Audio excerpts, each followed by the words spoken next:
really. I actually started it to try and G up a mate that's in my draft competition, trying to get him to ask questions, and then just springing on him on draft night that you've been talking to me this whole time, and all the other blokes, well, a few of the other blokes were in on it and whatnot, and I got him. I got to the night before and then got absolutely wasted and got shit canned, and I ruined the whole fucking surprise, unfortunately. So I fell one day short on that, but I did that for about a month or so, just Gene up a mate and like genuinely answering other people's questions and whatnot. And I think it got like, I don't know, maybe 300, 400 followers in the first month or so. And back then there really wasn't too many Instagram pages. Like before I was like into social media, like just on my personal, I was still a rugby league nut. Like I didn't remember, your Clarkies, your Roast, Bloke in a Bar. I had no recollection of any of these existing, and maybe I just wasn't really in the space. I'm not sure, but I remember like when I started doing the SuperCoach stuff, there really wasn't any other SuperCoach pages there. So my timing was pretty lucky there. And as I said, I've got a mate who's got a multi-million-dollar business that's built off social media, and he was sort of, at about 300 followers, he sort of said, you'll have 20,000 in a year. And I sort of went, there's not a hope in hell that can happen.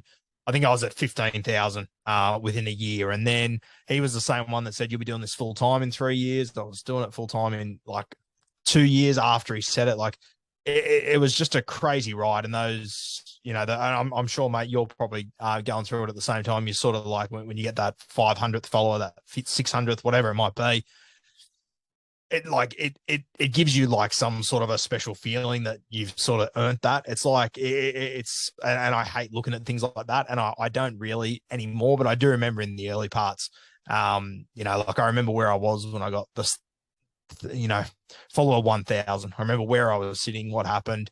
I remember the first like NRL player that sent me a DM, all this sort of stuff that just like meant the world back then. And I'm sure, you're probably at a very similar point at the moment, whereas in a few years' time, you'll look back and, they'll be distant memories, as they are for me now. But yeah, I started the SuperCoach page, and it was, it was a bit weird because it just came out of nowhere. There was no real planning behind it or anything. It was just me talking about whatever the hell was in front of me or whatever the hell was going on.